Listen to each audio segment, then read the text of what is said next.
Hello friends, hi, welcome to our new YouTube channel Saraswati Classes and I am Vasudev Pathak, welcoming you all once again. And yesterday we have already seen some part of our first chapter in mathematics for 10th class, linear equations in two variables. So let us revise in short within 5 minutes what we have learned yesterday. So yesterday we first saw what is an equation, what is the definition of equation. So there we studied that equation is nothing but the relation between two expressions connected by equal to sign.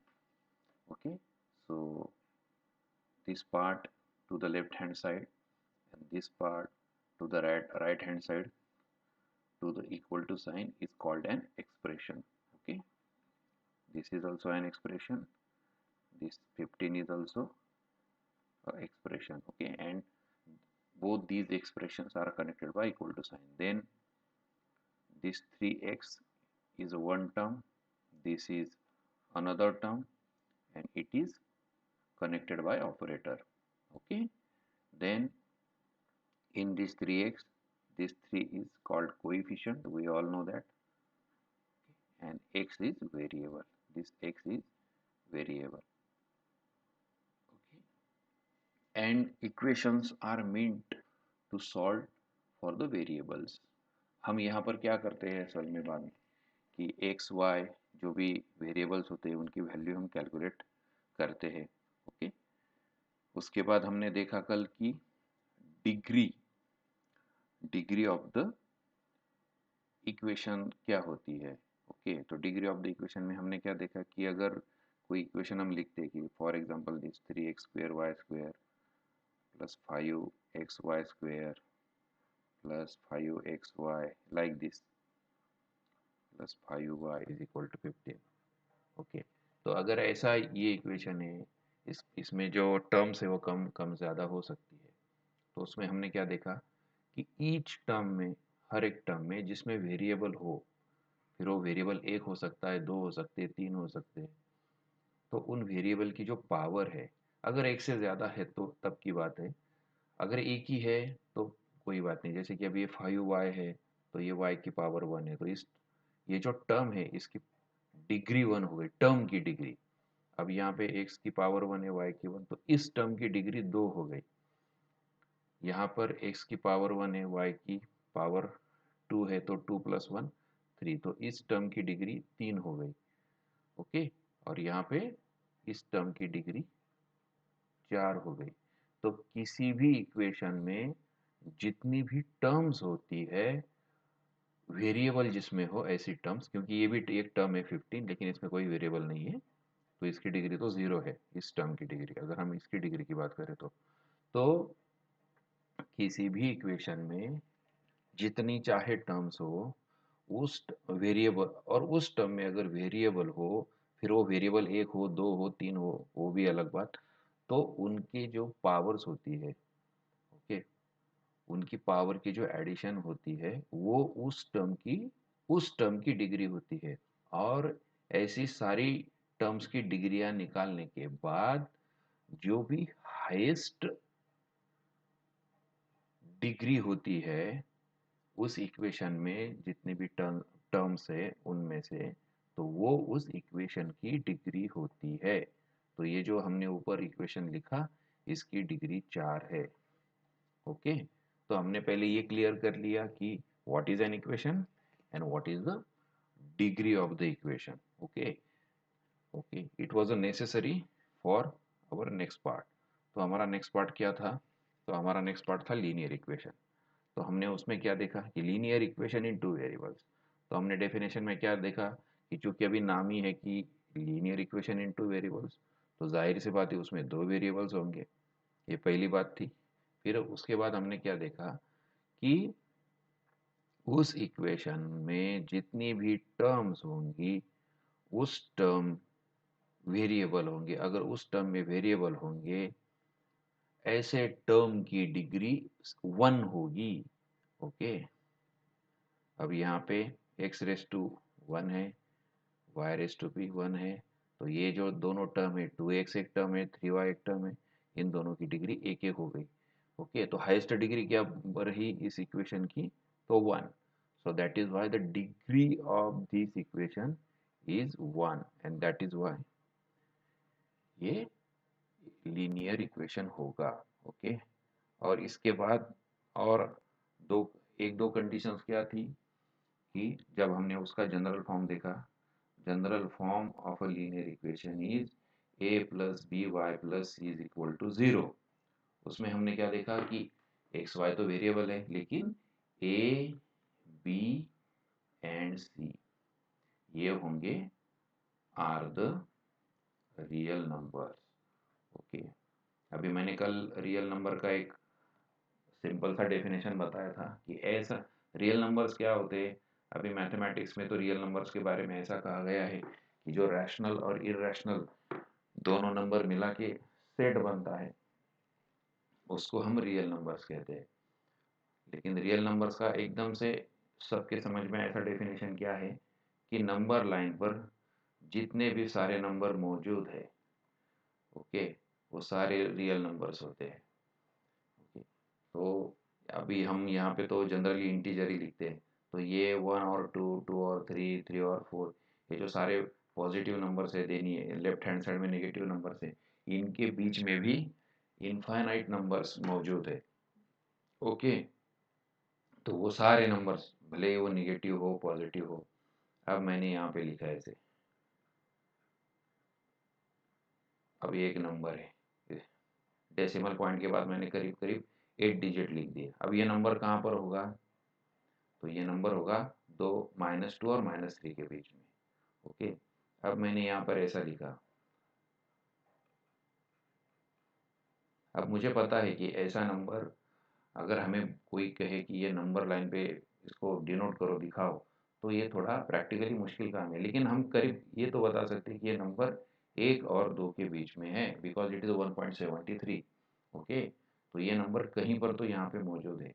तो ये सारे infinite numbers जो ये number line पर मौजूद है, okay, including integers जो कि हम तो दिखाते ही है, तो ये सारे रियल नंबर्स होते हैं।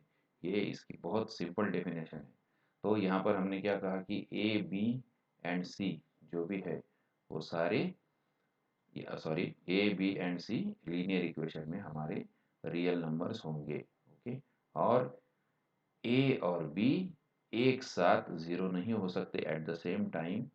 ए and B is not equal to zero. तो क्यों नहीं हो सकते वो भी हमने कल देखा, बिकॉज ए और बी एक साथ में अगर जीरो हो गए दोनों, तो फिर इक्वेशन में क्या बचेगा? तो इक्वेशन में सिर्फ ये बचेगा कि सी इज इक्वल टू जीरो। फिर वो हमारा linear equation of two variables बचेगा ही नहीं। ओके, और उसके बाद हमने साइमल्टेनियस इक्वेशंस जो हमने पिछली स्टैंडर्ड में ऑलरेडी सॉल्व भी किए थे, उसका थोड़ा रिवाइज देखा, थोड़ी एक्सरसाइज भी सॉल्व की। फिर एक एक्सरसाइज ये भी थी कि ये लीनियर इक्वेशंस इन टू वेरिएबल्स है क्या, वो भी हमने सॉल्व की। ओके, सो आई होप आपको ये सब समझ में आ गया होगा। तो चलिए आज आगे चलते हैं, शुरू करते हैं अगला पार्ट जहाँ से कल हमने छोड़ा था।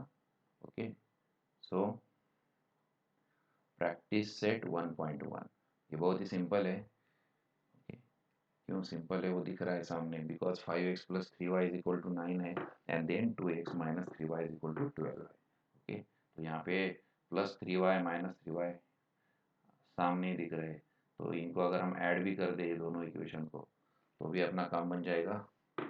ओके, ये 3y एक दूसरे को नलीफाई करेंगे, तो ये बचेगा क्या यहाँ पे 7x, 5x प्लस 2x, ये बच जाएगा 7। ओके,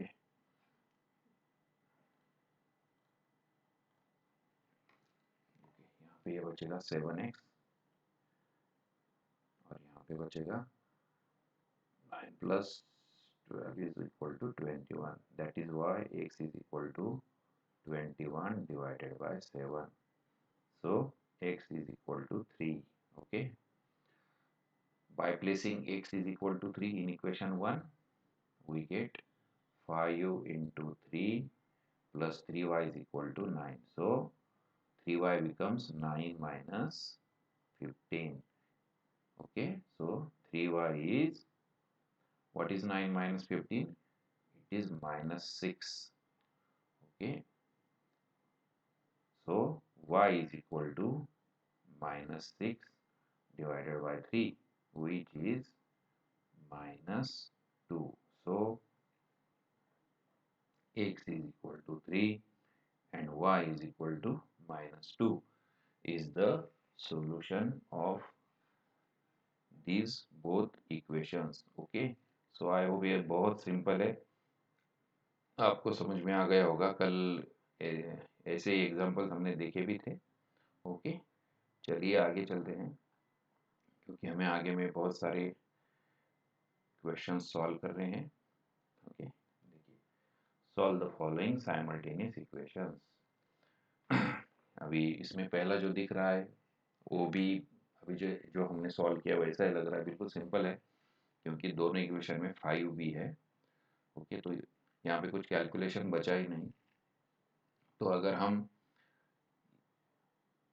इसको अगर इक्वेशन 1 कहे और इसको इक्वेशन 2 कहे, और इक्वेशन 1 में से अगर 2 माइनस कर दे तो 3a माइनस ए वो बचेगा 2a, और 26 माइनस 22 ये बच जाएगा 4। चलिए उसको ज़रा देखते हैं, क्योंकि कुछ कुछ लोगों को इतना मैं डायरेक्टली बोलूँगा समझ में नहीं आएगा। ओके, तो इस इक्वेशन को सॉल्व करते हैं।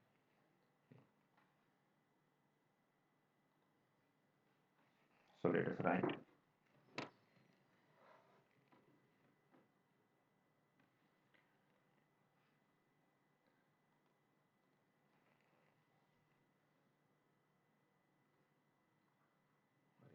बहुत बड़ा 1 मिनट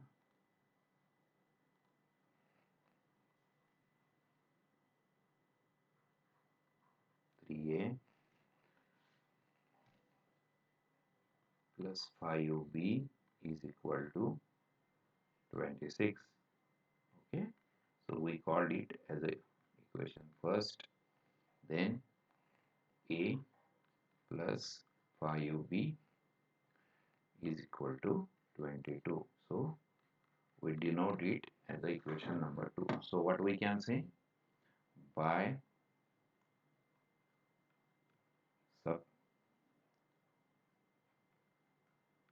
subtracting equation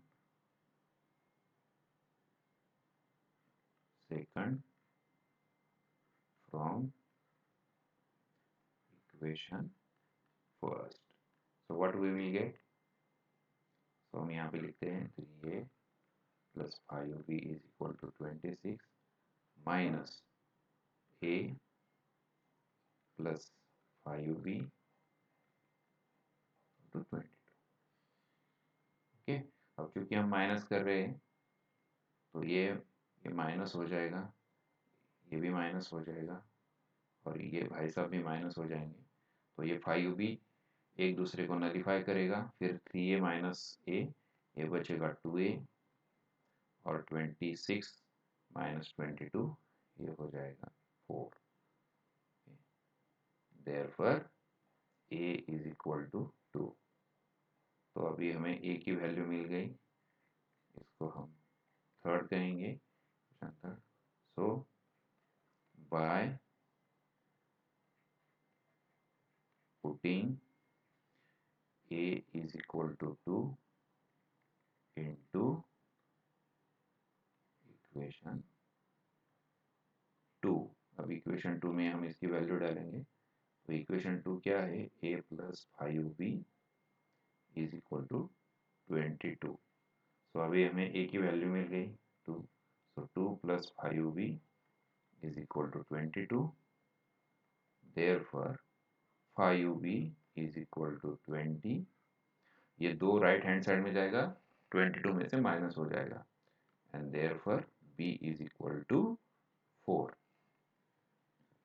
ये 5 राइट हैंड में आने के बाद इसको डिवाइड करेगा। Okay, so we get both the values, therefore A B is equal to, अब ए की वैल्यू हमें मिली थी 2, बी की मिली 4, is the solution problem. Okay, तो हमें जो प्रॉब्लम दी गई थी इसका ये सॉल्यूशन है। ओके, सो आज के लिए थोड़ा इतना ही रखते हैं। ओके, और जो बचे हुए एग्जाम्पल्स है वो भी इतने कुछ क्या कहें उसको डिफ़िकल्ट नहीं है, तो आप लोग उसको भी सॉल्व कर सकते हैं। ओके,